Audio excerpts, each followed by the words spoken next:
we have Sons of the Sun and Beans and Cornbread, two duos here, and we all combined forces recently. Beans and Cornbread just did a remix to our current single out called Underwater Dreaming, and they did the Nawfside remix. To all of y'all don't know what I'm saying, Nawfside is North Side, aka North Side, Houston H Town, aka Space City. And we all wanted to get on here, man, and just chop it up. Just about the remix and just in general, man. And I can start off by saying, fellas, Beans and Cornbread, it's a privilege to work with y'all. It's interesting. I moved back to Texas a few years ago, and my cousin had brought up to me that I should work with y'all. This was years back, and they said you need to get up with Beans and Cornbread because they knew that I've always been into the live music scene, and both of you brothers play multiple instruments. And then a couple years later, I meet Maverick, and Maverick and I start working together. Maverick's like, I need to check out Khruangbin, and so not knowing those worlds were connected, I was hearing about y'all in general, and then all of a sudden, I come down to Houston in last November. I'm like, I'm just gonna reach out and see what happens, and here we are now. So it's pretty interesting how all that worked out, man. Just y'all people were definitely planting seeds. Y'all made a great name for yourselves, man, fellas. If you could tell us about y'all a little bit, man. Beans and Cornbread. How did this start? How did you become Beans and Cornbread? Give us a little brief thing on that. We got fired from church. That's how we became Beans and Cornbread. Now I live Beans to the store. Yeah, we met through mutual friends, just being church musicians in the scene here in Houston. We were both in our early 20s at the time, just fresh out of high school, making our way, and we both discovered just through being keyboard players that we were also making beats, on the side. Bread had a workstation. I believe at the time it was like a Chord Karma. He's making his beats on, and I had a Yamaha motif, and I was making beats on that. And one day we just linked up, and so I mean, this would never happen in 2021, but so he comes over to my house with his big workstation under his arm, and I got my keyboard set up, and he plugs into an amp, and we're just playing stuff back and forth for each other. And Brad definitely has his own unique sound and approach to production, and I did as well, and we decided to join forces and work together. Nice. Now, how since then, man, tell us some projects that y'all done before meeting up with us. We pretty much work with all the, I wouldn't say all the Houston rappers, but we work with a good majority of the, I would say maybe like the second generation of Houston rappers, as far as like the Paul Walls, the Slim Thugs, Chameleon, pretty much all the late 90s to maybe mid 2000s, late 2000s rappers. We pretty much work with a good slew of those guys. As far as outside of Houston, we've done some stuff with like Mac Miller, done some stuff with Snoop Dogg, done some stuff with George Clinton, Shaquille O'Neal. So we have a nice mixture of artists that we work with. Flyness. Now they say y'all play multiple instruments. What instruments do y'all play besides keyboard? That's not me. That's Beans. Beans is Prince. I just play keys. Oh. Now I can mimic certain instruments, because I mean me and Beans both grew up playing in church. So we are versatile. Like I can play multiple styles or whatever, or I can mimic certain instruments from the keyboard, but I definitely wouldn't consider myself a multi instrument, but I leave it up to Beans. I don't consider myself a multi-instrumentalist. I hit and miss at everything that I guess if you could say play. I kind of just hit and miss at it. It's one of those things. The old saying goes, "Jack of all trade, master of none." That's definitely me, because I have a very short attention span, and I tend to instead of really focusing and honing in on one thing, something else will catch my attention and be like, ooh, this. And before I finish really digging in and learning how to do one thing, I've already moved on to another thing. So I think me dabbling at different things is just a product of my short attention span and not being able to stick with something for a long period of time. But yeah, I mean, I dabble. Drums is my first instrument. Um, Probably that's the instrument I've been playing for the longest, drums and percussion. And then I started playing keyboards, and then picked up bass and guitar and trumpet. Um, I took a stab at violin, and then that made me.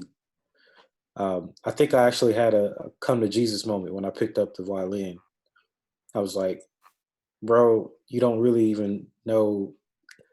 I was like, "Oh, this is nothing like guitar." He's like, "Well, how do you know that? You don't even really play guitar all that well." So I completely put the violin down, and I made myself. I went into basically I think maybe like a 1 year hardcore study of guitar, and so I would just stay up late. You know, my wife would go to bed; she had to be up for work early, and I would just be on guitar from like 11 p.m. to probably 3 a.m. every night, and I was just like, I'm just gonna learn, and I would I would say my guitar playing improved, you know, just by practicing in that amount of time that I did that for that year. Um, but yeah, definitely haven't mastered anything. I don't sound nearly as good as I'd like to sound. Oh I man. was just telling my bandmate Mark the other day. When you listen to him play all the time, you pick up a guitar, you realize you don't sound like that. It's very discouraging. No. He has a really distinctive style with his playing, though, and obviously, like that kind of Asian influence and the North African influence that really comes through his style is really remarkable. Yep. But yeah, it's very humbling when you pick up your instrument and you're not sounding like that. That's not the only thing Mark can play though. Mark plays all styles. Like I, the world hasn't heard like what Mark's capable of yet. Wow. I mean, they will, but that just hasn't happened yet. And that just goes to like Bread was saying too. Like he's the same way.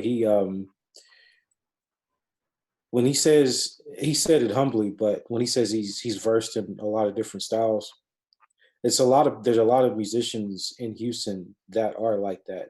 Mainly because a lot of people here, we all play in church. Like Brad played in church.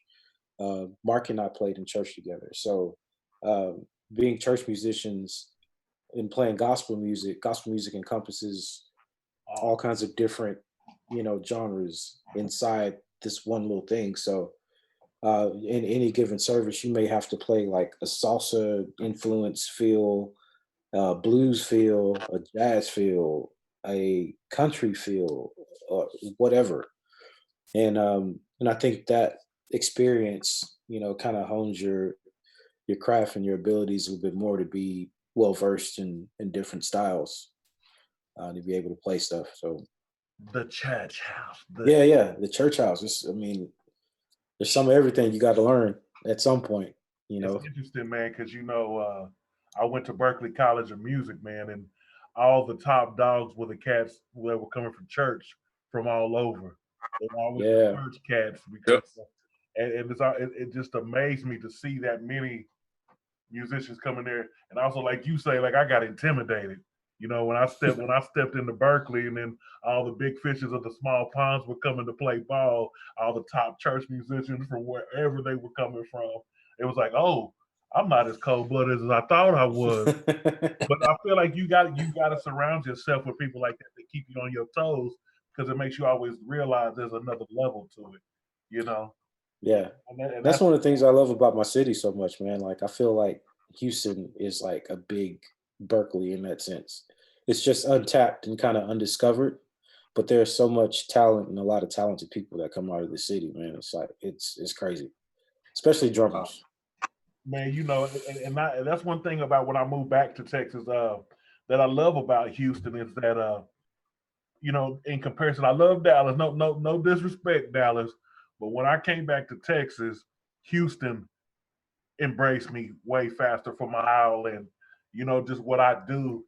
Houston gravitated to me so fast, and that's how eventually I end up running into y'all, man. It's just I got mad love for Houston. I don't think I fully tapped into the live music scene there yet, but I do. I just love the energy and the hustle of y'all down there, man. It's really cool, and I'm discovering it more and more every time I go down there. Now, let's go into this remix. We all decided to get up and do this remix. Respect to Peter Darkwa and the BBE staff for also, also being a part of this and helping us come together. Northside remix, fellas. How did y'all come about it? First of all, you did it so fast that's what blew my mind. Is that the minute y'all said y'all were gonna do it, I think it was only what, man, maybe like 4 or 5 days after we confirmed. Right. Y'all had already had. Yeah. How did y'all come up with? What was your inspiration? And how did it happen so damn fast? I think I'll let Beanz go through like the technical side, but I think just as far as like the flavor and the feel, definitely 90s is a big part of what we do. And when I say 90s, I mean like all styles, from hip hop to, you're talking about Dilla, you're talking about, house music, you're talking about gospel, just whatever. I mean, that is a big, big, big portion of what we draw from. I mean, of course, we have different decades, different stuff that we draw from. But I know definitely, like I told Beanz when we did it, I was like, man, this record sounds like, just reminds me like a coffee shop. Like I'm just chilling in a coffee shop, like just hanging out. I think what I tell you, Beanz, I said it reminds me between like a coffee shop and like late night MTV in like 96 or 97 or something like that. Like that's kind of just the vibe that when we did that record, that's kind of what it gave me or whatever. But I say 90s influence for sure. Sure, Yeah, it's interesting you start with like Dilla, and because for me, and like as you just explained, with like having that all those genres in church and all that kind of listening and all the music that was out in the 90s was really eclectic. And the first thing that kind of hit me about the Northside mix was the kind of elements of Detroit that were in there. It didn't strike me as like, okay, that's that Texas sound in a way. Like it's really pulling from all these kind of different styles of music. I could hear that kind of Moody Man style and amp fiddler style, and Detroit really coming through this sound, which is, I think I dropped about the first 2 beats and then turned it up twice as much because it was like, oh no. It's amazing. But yeah, like you can tell it's kind of drawing on loads of stuff, and we've had loads of feedback from DJs through the press campaign, basically like aligning that as well. Just like love this Northside sound, like it's absolutely great. yeah, man. Shout out to Amp Fiddler too. I just heard you mention Amp. We've been. I know me and Kornbread. We've been hip to Amp since like the MySpace days. Mm-hmm. Like what was that, like probably early 2000s? Amp's super dope. I had a chance to meet him. I think it was 2018 in Australia. Like we were on tour in Australia and randomly ran across each other at a festival. Amp's a super cool dude. So yeah, shout out to Amp. Yeah. Big inspiration, man. For sure. Yeah. Yeah, like technically, well, for one, on the speed of how we work, we try to work fast, because you never know when you're going to have the opportunity to work. So it's best to work when you can. So first of all, just when you open something, you see the title of it, and it's Underwater Dreaming. And just like, okay, what would something sound like underwater, in a sense? And it played so well into our palette that we've created. So we've done 10 albums titled Nawfside, and we title each one and number them. And it's really a sound palette that we created. It's our take on like a lo-fi sound, but we didn't want to do like jazzy, in the sense of what lo-fi is, what it's known for. It's usually like jazz samples, really low fidelity, cut off things. And it was like, okay, what if you did this and we do what we do with funk elements, or, pulling from all over the place, and see what that sounds like running through this filter. So we did one, the first album was like, this is really cool. And we just kind of ran with it. So when we open, your song, it's like Underwater Dreaming. It's like, okay, cool. So let's run this through the Nawfside filter and see what that feels like. Give it kind of a bit of a, like you said, the Detroit house feel, get things pumping. I think it turned out great. It was one of the favorite things we've ever worked on. Don't play with me, no man. Don't be just saying stuff like that, bro. Cause we on camera now. Don't. No, seriously, we were really proud of that. Everything, working as a producer, especially like when you're working in pop music or popular music, you don't always get to stretch as much as you want because not everyone understands, when you're trying to, do things, take risks, do something different. I'm actually surprised we got away with it when we turned it in. It's like, oh man, this may be a little too cut off and lo-fi Yeah. for the taste, but we sent it in. It's like, oh, this is great. I was like, oh, cool. We got away with it. Man, like it's crazy because like just the with me, like even before I got up with Maverick, I always had such a different sound than the normal American pop sound. I've been a avid funketeer forever, and I've always wanted to stretch the boundaries. With the funk and put the rock in there, put the funk in there, put everything. And just a lot of people be like, "Well, this is not what's popular right now." I'm like, I don't care what's popular right now. I want to push the envelope. So getting up with Maverick, and getting up with BBE, they embraced it, and I was just like, yes, I found a home where I can spread my wings, and they're with me. It's always I think it's always cool to find a pocket of people, and then knowing that once I had a conversation with Kornbread and I've had multiple conversations since, and we were just on the same page, just like as far as like knowing about genres outside of just your pop and your trap, because Texas is trap land. And one thing about coming back to Texas that I noticed is that we do have a lot of different styles, but the main thing is the main thing. So it's like, so that's the best way I can explain from my experience so far. So it was cool knowing that y'all, even outside of you working with what you do, is that y'all could stretch out and completely flip it. Because even people here, y'all, and not just that, but also Beanz and Kornbread, y'all are a staple in the Texas sound. I'm amazed that everybody knowing Beanz and Kornbread.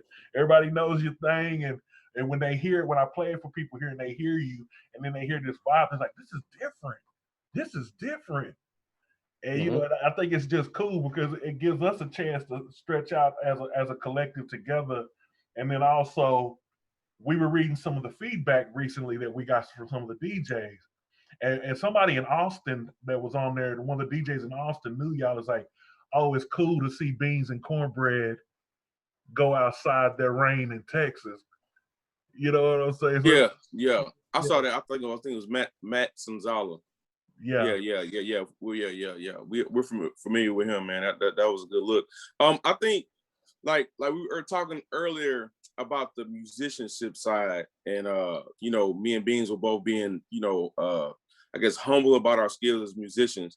I know for me personally, I consider myself a musician, but at the same time, especially as I got older, like when I was a kid, it was like, oh, I want to be a great keyboard player, whatever. But I always wanted to be a producer, actually longer than being a keyboard player, because I was reading credits at, in third grade. Like, I was a weird kid. I was, third grade. My mom had I used to live in St. Louis. So I live between LA, St. Louis, and Houston. So that's like another reason why I have different styles of music and stuff. But I used to have a record player in the basement when I was living in St. Louis. So I used to go downstairs, play with my toys or whatever. And in between playing with my toys, I would sit up there and like read album credits. This was like, I think I was reading like Thriller. I know it was like Quincy Jones. Like, so I'm like in third, fourth, fifth grade, knowing who like Babyface production team is. Like, I know who L.A. Reid is in like maybe like late elementary school, like L.A. Reid, the producer, not just Babyface. Like, I know L.A. Reid, the whole team. Like, I'm reading like a bunch of album credits. So when I say that, I say I swing back around to what we're doing as far as like the Northside remix. It's like me and Beanz, our strength is the fact that we do so many different styles. So that's, I will say that, like, as far as producing, we are able to kind of take what different people do, and we're able to like put it all together. Like we always say, we're the marble slab of production. Like, you know, you go to marble slab ice cream, right? And it's the different ice creams. You take a little bit of this, a little bit of that, and you all throw it together.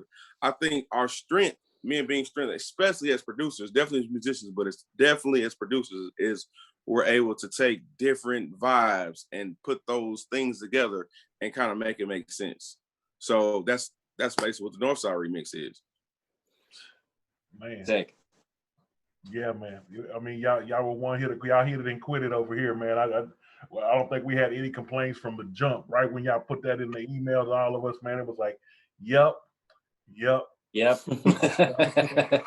If funk has a sound underwater, y'all have figured it out.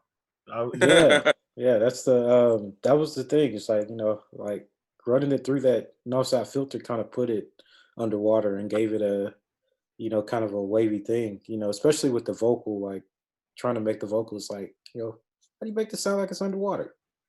You know, so yeah, it was fun. We had a lot of fun working on it too. Flyiness. Mav, anything on your end, Mav? I was just the same. Like, it was an instant thing, and like for me, it instantly evoked like 7 different genres or types of music or scenes, and like for us, the album project has been like that. And we discussed so many different music from so many different eras, and getting into it. So to have those connected points in like so many other parts of the world, where people just kind of get it and click in, be that the people that are working on the records and the remixes to like the DJs who are hearing it, and you know that these pockets all over the world of people who are like on that same kind of vibe, and although like completely different in flavor to the original, which like you guys blessed, it still invoked all the same kind of genres that led us to making that kind of record in the first place. So that was amazing to see. And it was an instant thing. It was literally like first 2 bars came and I was like, oh no, stop it. And then there's like the first solo and kind of percussion section that comes in before it goes into the next verse. And then I think it got turned up even more, and Never Mind My Neighbors. And it's been bumped ever since. Fuck them neighbors. Great vibes, and yeah, amazing to connect. And yeah, maybe we can rap again on the next album. That'd be amazing. Yeah, man. We really appreciate the opportunity as well. So happy that the connection was made. It was really cool. Yeah, man, flyness gives it. It just dawned on me when I was putting this together. I'm like, well, we're a duo, they're a duo. Now y'all got some years on us. Y'all apparently have been a duo for years. So what do you suggest to me and Maverick as we continue to go on, you know, reaching for longevity? What has made y'all stick together for so long? And like, you know, and where are y'all trying to go from here? Man, I mean, we're friends, you know what I'm saying? I mean, we're family, you know what I'm saying? That's really why we stick together. It really, I mean, at this point, it really ain't got nothing to do with music. I mean, on my end, you know what I'm saying? Like it's true. Brothers, you know what I'm saying? Like, yeah. This dude was there when my daughter was born, you know what I'm saying? Like, when my dad died, like, this is the first dude I called, you know what I'm saying? Like, you know, so that's how I look at it. I mean, music, it's funny, like we don't hardly get to work together with his schedule so busy, and then I DJ a lot. We both do a lot of different stuff. So we work a lot, but we don't work a lot in the sense of we don't get to work a lot together in the same room a lot. But we did a project with somebody last week with a female artist out here. And I had to meet with them by myself. I met with them a couple of days ago to talk to them or whatever about the song that we did. And they were just saying, like, man, it's amazing how you guys work together. Like, it's like he knows what you're gonna do and you know what he's gonna do and blah blah. And I was like, man, well, we really, that's probably like our 3rd time in the same room in the last year, you know, or so, or whatever, together.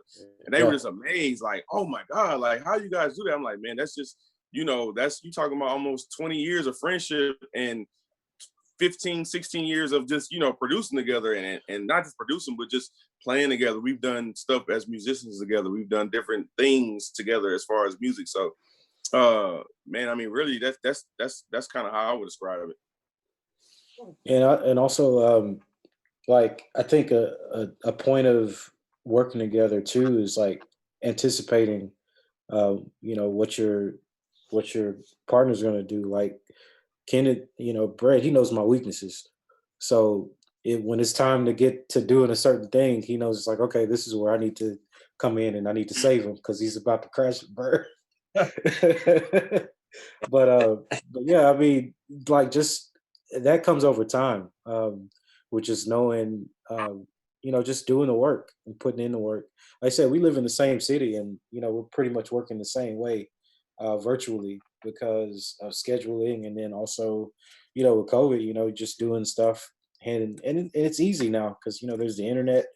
Like the way things are working now in today's society wouldn't have worked, 30 years ago, because we really didn't have the internet or the capabilities to do it. But now we can pass files back and forth. We could trial out things. If nothing works, you can do as much as you want, fill up a hard drive. There's no limit to running. There's no running out of tape. Possibilities are endless now. So you do whatever you want now. It's great. It's a good time to be alive. Telling him I thought he was a unicorn. I didn't remember Kornbread. I keep telling you I didn't think Beanz existed. Because I hadn't seen this whole thing. This is my first time seeing this. I still don't think he's real. I think it's a robot, but I'm gonna leave that alone. But it's great, man. It's really interesting to run into y'all, man. Y'all are very talented, man, and I respect y'all's craft, your grind, and I just wish the best for you both, man. And it is an inspiration for me and Mav. I feel, Mav and I, we going on about 3 or 4 years now, completely internet. Like, we have a record. Y'all still haven't met in person yet. We have not met in person, and that has been, kind of a marketing sell point to the fact that we've become very good friends over online. We've made amazing music together. We keep connecting with new people as it goes. And I hadn't even had. So you guys are really pen pals. Yeah, like straight up. Like, you guys are pen pals. Yeah, that's cool, man. That's really cool. But like when we put up this album that's about to come out, I know Kornbread got to hear it a lot when I was in y'all studio. Yeah, man, we got what? It's jamming too. 20 plus musicians from around the world on there, and none of us were in the same. Yep. So, when you listen to it, you can't tell. Maverick put it together so well. He arranged the mess out of it, man. And that's what you say, like, Beanz, we saying with the strengths and weaknesses, man. The thing about Maverick versus me is Maverick is so much more organized than me. I am organized chaos.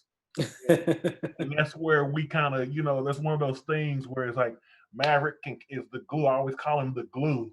Because I can be like, I'm gonna go grab this, I'm gonna do this, and I'll just dump all this stuff on Maverick, and Maverick just, and then he just, yeah.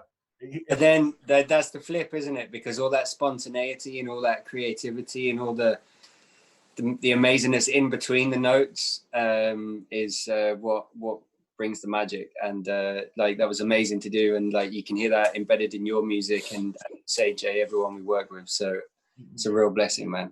Yeah, man. Awesome. So I look forward to all of it, man. I wish us all the best, man. Beanz and Kornbread, what do y'all have going on in the future as far as this production duo y'all got going on? What's next? I mean, we always working on stuff, man. We got a couple of instrumental albums on deck. We have the Nawfside line of stuff. We also have so each with the instrumental tapes that we've been dropping. Each tape kind of has a different feel. So Nawfside is lo-fi, well, our version of lo-fi, not necessarily lo-fi, but just our version of lo-fi.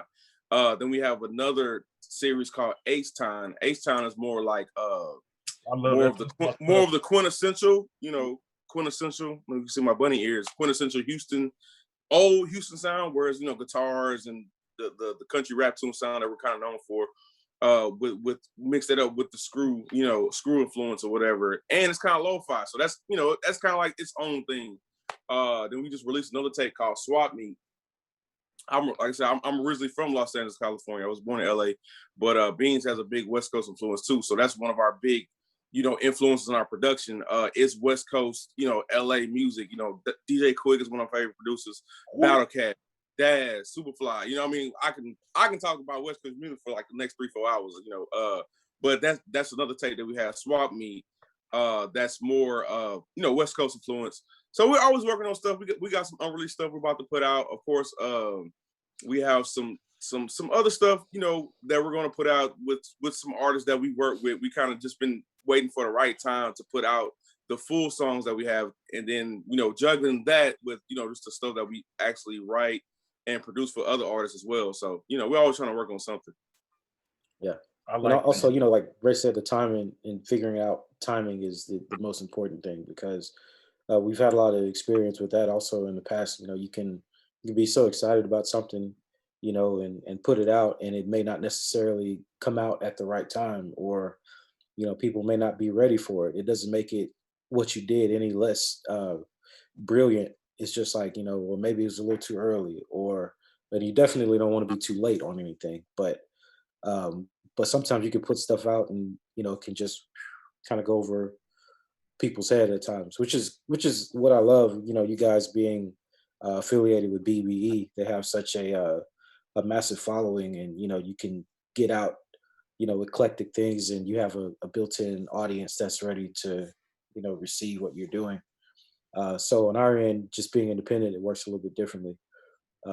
But yeah, in the future, like Brad said, I would love to continue to, we haven't done an offside project in a while. We did the last one, and we decided to kind of step away to say, okay, let's just let it simmer for a little bit.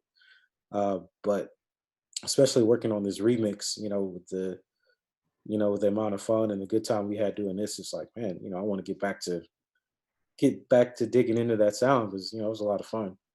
And miss it. Yeah, we're on deck, bro. We're on deck. I'm here in Texas. I'm literally north. I'm in Sherman, Texas, north of Dallas, near Oklahoma.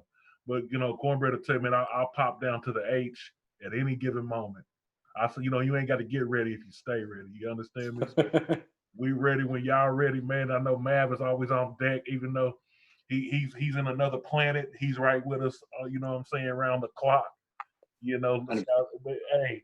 And then anything else, Beanz, as far as the band, as far as Khruangbin, what do y'all have coming up? Like I said, hopefully these shows go through, with COVID protocols and things like that. So, Man, we're excited for that to get out there and start playing live again.